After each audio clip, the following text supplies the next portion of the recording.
Welcome, ladies and gents. Chris Andre here. You can find me at BetBoxer on Twitter, or of course, you can subscribe to the channel. As you can see, I've got a very special guest on, my good friend GMAN. How are you, my friend? Thank you, Christopher, for having me on. Oh, you're All the welcome. best, man. I'm honored by your presence, G-Man. This time, unlike the time where I appeared on your channel, I do not have that freaky cat behind me, which makes a good change. That cat, man. That's one of them. That's printed in my mind. So it's just the bad curtains for me. Sleepless No, night. no weird pussy. Just the bad curtains. To be fair, I remember I read the comments afterwards when I did your channel, and there were a couple of people in there that were questioning which was freakier, the cat or the curtains. So we can combine them. Have you seen the movie The Shining? No, not yet. Oh, what is one of the best horror films you'll ever see? They did a remake, a sequel, and it's on Netflix, and I've yet to see it, so no spoilers, anyone. But yeah, we could feature the cat and the curtains in the third movie. By them curtains. Every time I go out now on the weekend, I'm like, I need to buy new curtains just to be on the safe side. I do it live, and I'll be like, there you go. See, they look nice now. Can't go wrong with white. Well, G-Man, thank you, like I said, for joining us. Let's talk boxing. Obviously, a massive fight week this week with Alexander Usyk facing Anthony Joshua in the rematch. You've done your own preview. I've done my own preview. So rather than going into the predictions and things like that, I wanted to ask you about the open workout. Perhaps any messages we can pick up from that. First and foremost, we saw Alexander Usyk box out of an Orthodox stance at one point during the open workout. He was shadow boxing. What do you make of that? What do you think? Is it possible that he could be coming in Orthodox in a bid to shock Anthony Joshua? I mean, that surprised me, I have to say, because Usyk is one of the best southpaws around, in spite of what a certain Johnny Nelson would say. I was thinking, is it maybe tactically, maybe misdirection to have Anthony Joshua think, oh, is he going to? Maybe he's no intention of doing it, but maybe Alexander Usyk is playing a mind game by thinking, hang on a second, even in the public workout, I'm going to have you think, oh, well, I prepared for a southpaw. Now he's going to be an Orthodox.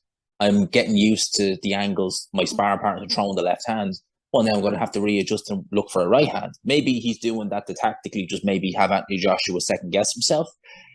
If he did go in Orthodox, I wouldn't imagine he would do it.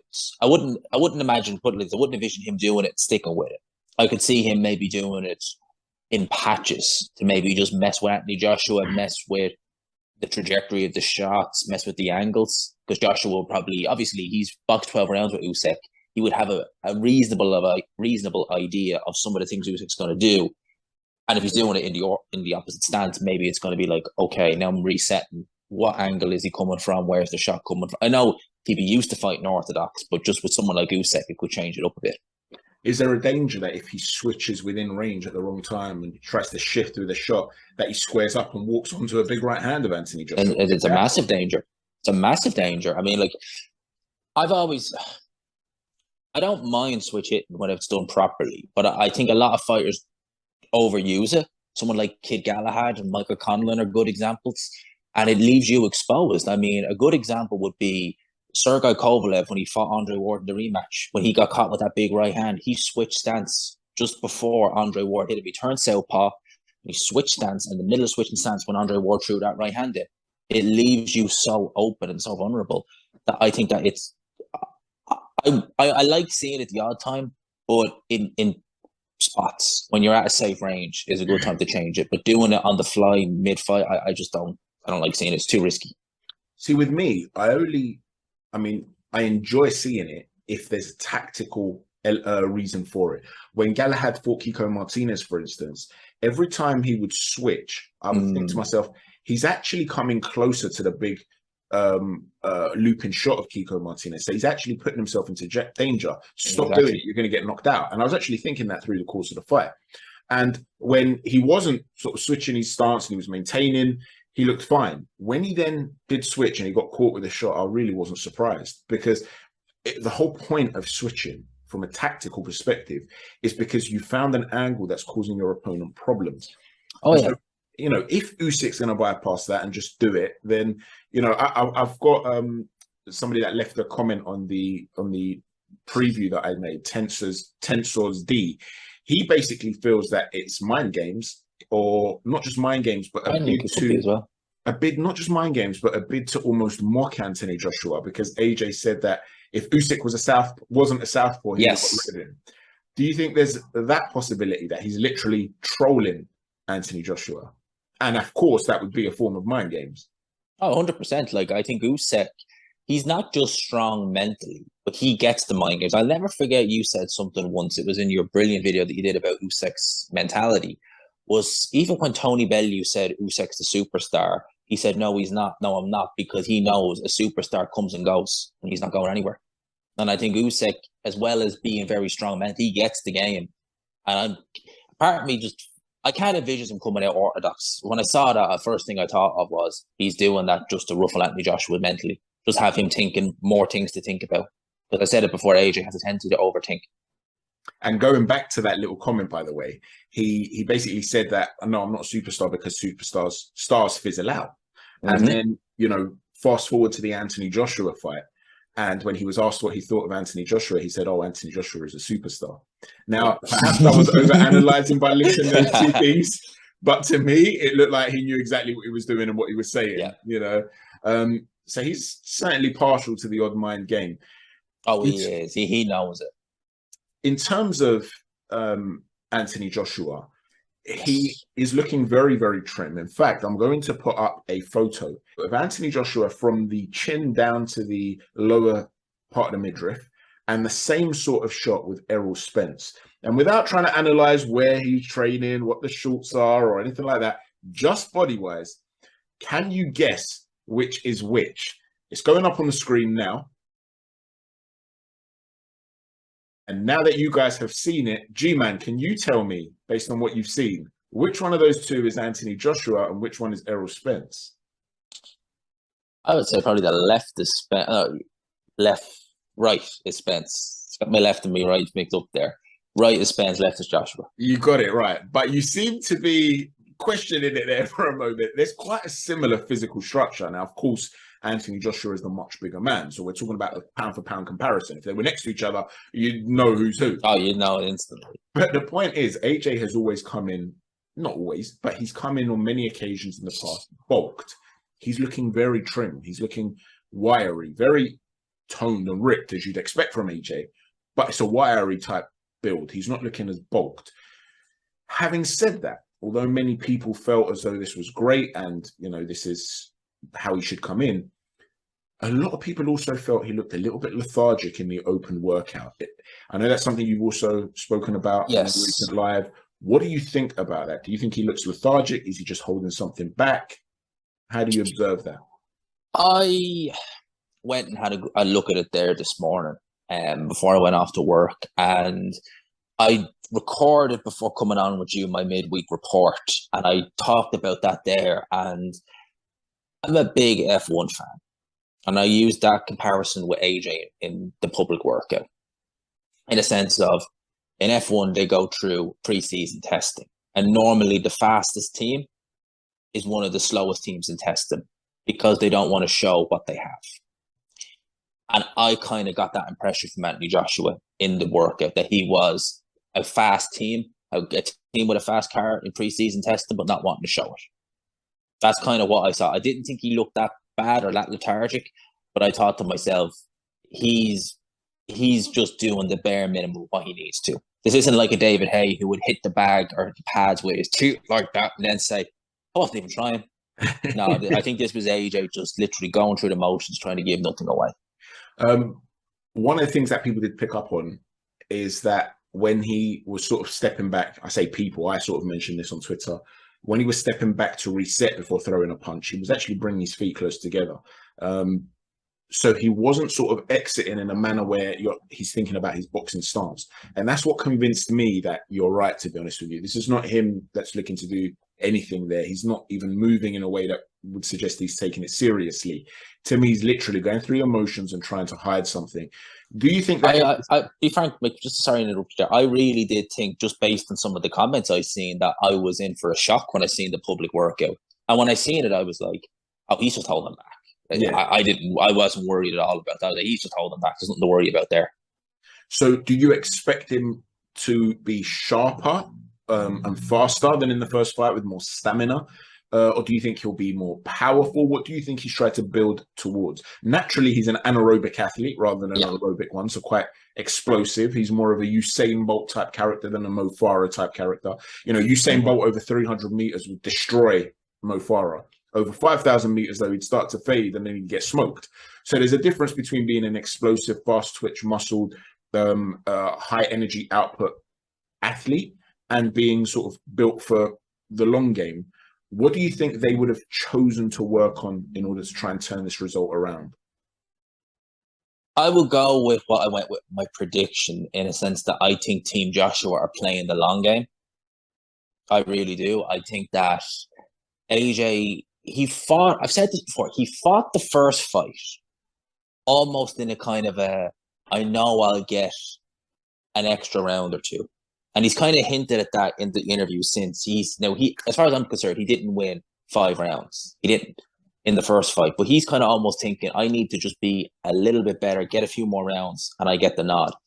And I have a feeling that's kind of how he's looking. I'm sure he could say he wants to go for the knockout and stuff like that, but AJ is not stupid. I'm sure he knows that against Usyk, if he doesn't get him out, it's a big risk. It's a huge risk. Usyk is not Vladimir Klitschko. He's not a naturally cautious fighter. He's going to go for it if he gets a chance, or he sees AJ tired. And AJ has never had the best stamina. So I think they're in it for the long game. And I think they're trying to keep as much as they can in the tank. And then we'll see it on fight night. And I'm going with AJ on points. That's my pick for this fight. I think I've heard yours, and I'm going with yours. I didn't want to give away your pick there because obviously I do want people to go to your channel if they haven't. Unlikely, I'm sure they're all aware of who you are, but just in case they've yet to see it, yeah, please do go over and check GMAN's prediction video. I know Jamie Bourne sees it the way you see it too. He believes that Anthony Joshua is going to look to try and win a couple more rounds and try and win the fight on points. In terms of a defeat, though, Joe Gallagher gave an interview. He was basically saying he doesn't feel that there would be anywhere for Anthony Joshua to go if that was to happen. I also, though, want to talk about Alexander Usyk and what would happen if he loses the fight, because this is a lot of things this is something that a lot of people aren't talking about. This is a guy that would be a supreme level talent without a belt. I mean, that is top of the list for the Who Needs Him club, in my opinion. So just give me your take on the impact of a defeat for both guys. Well, for Alexander Usyk, he would be the dictionary definition of the Who Needs You. He will bring no belts to the table, and he is extremely risky for any heavyweight out there. You know, in many ways, if he loses, it really would be sad to see. Not because, you know, I'm a big Usyk fan or anything like that, but because you'd see a talented fighter potentially maybe even get frozen out. That could potentially happen. So, for him to lose, I guess it depends on the nature of it as well. Like, if there's any controversy, you never know. Trilogies are all the thing. With Joshua, Joe Gallagher was saying that he doesn't know where Joshua can go. Joshua, his name will take a dip, but he always has his name value, if you know what I mean. He's not gonna go from there to just will fight for food. Do you know what sort of way? He'll still have a dedicated fan base. They'll probably look to do a Dillian Whyte fight, more than likely. Bit of nostalgia for the fans, could build that rivalry, and then maybe see. You don't know. We don't know what's going to happen with the WBC. Deontay Wilder announced today he's coming back. I believe if he wins against Hellenius, he'll be mandatory. If Fury vacates the WBC and Wilder, you never know. You might get AJ Wilder, and imagine that. We never. But the last thing we need is for Fury to then unretire, and we have to see Fury Wilder 4. I think that's been well cooked now. That's the last thing we want. And I've heard Chisora mention that's what will happen. That's what Fury's planning, and that's a worry. Well, you say that, but Chisora also said more recently that the winner of AJ Usyk has actually agreed terms to fight Tyson Fury now. This is the latest comment that Chisora has made. Again, no idea whether there's truth to that or not, but yeah, that's his latest claim. In terms of Wilder and Hellenius, with that fight being made, these guys have sparred each other for a long time. I can't personally imagine that he would take a fight that he's potentially going to lose, even though on paper you're talking about a very big man who's a bit of a banger. But surely if you'd given him problems in sparring, that's a fight he would have avoided making for a comeback fight. Yeah, you think that as well. And then Hellenius, I think, like, he's a tremendous puncher, big man. But if Wilder has anything left, he should easily get rid of Hellenius. I mean, he's never really had the best defense. He's not fast. He's easy to hit, and he's never had a great chin. I mean, Wilder, that's just like, imagine all the boxes you want to tick for a devastating knockout. That's it. Literally, and Robert Hellenius for Wilder. In terms of Tyson Fury and the potential of him walking away from the sport, do you think that if Anthony Joshua was to beat Alexander Usyk, that he could then sort of claim to be the best in the world, or will people always have that hanging over him, even though Fury is retired? Do you think AJ would get the credit he deserves? Well, if you're retired and stay retired, people would always throw that at him. They always would. That would always be dangling over him, I think. I genuinely, I think Fury has, if Fury retires undefeated, like he's claiming he will, without fighting Joshua, I think that'll always be that. It's like the Bo Lewis thing. It'll always be over Joshua, and I think Joshua will be the kind of Bo in that scenario where it's like, why didn't you fight? Why didn't you? You know, were you afraid of him? And I think that would be the kind of thing. He did try, though. He did try, and it was Barham that dropped the ball, and so I don't think it would be fair to hold it against AJ, but I understand what you're saying. People would. The narrative would be. People like me and you would, but the people, like the average Joe, would, in my opinion. And I mean, it's a real shame, really, because I think Anthony Joshua has. I do think he has tried to take on all the big challenges. He has. I know a lot of people say, "Oh, you know, he didn't want to fight Wilder." I really think it was the other way around. I genuinely do believe that. So I do think it would be a shame if AJ wasn't given the respect I think that he deserved. But this is a real crossroads moment for him. I still believe he can find big opportunities to win big fights if he was to lose this. Whereas with Alexander Usyk, I think he'd be done. I mean, when you consider his age now as well. If he going on 36 next year. Yeah. And like I said, who's going to want to fight him? So unless one of the governing bodies does him a favor and instantly puts him in a mandatory position or a final eliminator, I just can't see where he would continue. I'd say Frank Warren, if Joe Joyce gets through Parker, just because of that WSB thing, they might try and do that. So that might be a road he'd go down, get a ranking with the WBO, try to get a title shot. And I reckon Frank Warren probably would. They tried to do it last year at one point before the Usyk fight was announced. But I think that's because Usyk was in that mandatory position, right? So he tried to take that from him. He had something that Joyce wanted. If he doesn't have something, so if they don't reinstate him into that high ranking position, would he take that fight? Would he want it? I mean, I wouldn't advise any of my fighters to fight him if there's nothing to gain. So I don't know. I know what you're saying, but I just think that in terms of career, this is actually a bigger fight than a lot of people realize for Alexander Usyk. I think he's actually potentially staring into an abyss here. If he wins, he's ready for the undisputed title fight. But if he loses, I can genuinely see him falling by the wayside. And we've seen a lot of guys that will lose a fight and instantly their stock drops dramatically. Take Teofimo Lopez. Teofimo was on the pound for pound top 10 list. And instead of people then just saying, you know what, Kambosos is a brilliant fighter, Teofimo Lopez lost the fight. He's still a brilliant fighter. Styles make fights. Instantly, the narrative was, well, Kambosos isn't that good. Teofimo's not who he thought he was. Let's switch our attention towards somebody else in the division.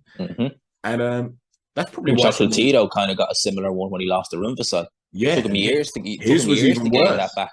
It took him years to gain that reputation back. And he still hasn't. Because if you think about it, at the time, they were saying that this guy might actually be the best of this era and not Floyd Mayweather. And now people don't speak about him in the same way, even though he's taken so many massive risks and he's operating while he's outsized. So, yeah. And as far as I'm concerned, he's only had 2 losses, not 3. Yeah. He beat Estrada. Exactly. So I agree with you. And even the first Rumfasai fight, I thought he won. Oh, yeah, I thought he won that as well. That was very close, though. It was very close, but I thought he won it as well. One final question, G-Man, if you don't mind. Anthony Durrell is going to be fighting Caleb Plant. It's just been announced. I remember when Caleb Plant beat Usyk. I was high on Usyk at the time, and I thought, well, if this guy is beating him, he's obviously got a bit of something there. But I've seen him literally just do nothing since then, stagnate since then, and he gets a fight against Canelo, and now he's fighting a guy who really his best days were a decade ago. I just don't. I don't. I really don't. I mean, there's David Benavidez is there. I'd love to see that fight. I think it's a great fight. I think Benavidez beats Caleb Plant, but I just don't get it. I And, really don't. I mean, I just don't get it. and I was seeing Al Bernstein, who's of course one of the premier boxing journalists out in the United States, and he was basically saying how there doesn't seem to be many options for David Benavidez, and hence why he's talking about moving up to light heavyweight. But having said that, you've then got Demetrius Andrade, who said that he wanted to fight Benavidez, and Benavidez's manager had asked for $7 million. So it just seems to me that there are so many potential opportunities there for fights to be made, and they just don't want them. And I sort of get it, because it goes back to what we were saying a second ago about if you lose, you can fall by the wayside. So they're afraid of taking risks before those big money fights. But as fight fans, surely we need to be demanding that these big fights are being made. It's becoming ridiculous now. And unfortunately, it's a joke. And it seems to be something that's going on in the US more than anywhere else. Mate, Benavidez has been one of them fighters where at one minute it looked like he would get in the planned fight, and then he didn't. There was the chart when Demetrius Andrade. I mean, there's nothing about that. Charlo, I think, was it last year he was talking about it before he made an outrageous demand, and that put end to that fight. I know, it's crazy. Well, listen, let's not moan too much when we've got such a big fight coming up this week. But I do believe the American boxing scene needs to sort itself out a little bit when it comes to these. I just don't. I don't know. I mean, I did a video recently where I was saying, Boots Ennis, who I'm very high on, I think he's terrific. Tremendous. Yeah, and he says he can't find a fight because nobody wants to fight him. He's saying Ben's not interested. None of them are interested in fighting him. Well, the best example then of a fight could be someone like Usyk, who's a highly decorated amateur, very talented fighter. I know in his last fight he didn't look great, but you're talking about a very talented guy. If his last fight didn't look great and you don't think he's a particularly good test and he's a free agent, all the more reason then to go and get a name who was considered formidable. He was considered formidable. There was a time when Eddie Hearn was saying, listen, this is the guy that could dethrone Bud Crawford and Errol Spence, and he's not lost since then. No. I do think it's terrible what happened with him in Matchroom. I really had high hopes for him. I really did. Exactly. So, why not make that sort of fight? If you're talking about Boots, if Boots is saying no one wants this smoke, no one wants to take this risk, fight a guy where you're taking a risk too. Do you see what I'm saying? So I don't know. I hope we get to see some big fights, but we won't moan too much because we do have that massive one coming up this week. We have one of the best fights. I'm looking forward to this so much. I can't wait. It is historic. G-Man, let people know where they can find you. And I believe you're actually covering the fight live, aren't you, this weekend? Unless something serious comes up, maybe. Who knows? But no, I'm definitely... more than likely anyway, but we covering the fight live. We'll do a watch along more than likely, you never know. But I'll be covering the fight live. What I do on my channel, it's nice, simple, GMAN Boxing. All the news, all the latest news. I do recaps. I try and get breaking news, technical breakdowns, previews, documentaries, which I've recently started doing, which I actually really enjoy doing. And I go to the odd show in the UK, so I do interviews there as well, which I'm getting more used to. So people have been telling me I'm getting better at them, so I'm obviously doing something right. G-Man, thanks so much for joining me, man. I really appreciate it. And thank you to everybody for tuning in. We'll be bringing more content this week ahead of the big fight. Thanks for watching, everyone. Take care. God bless. God bless, people.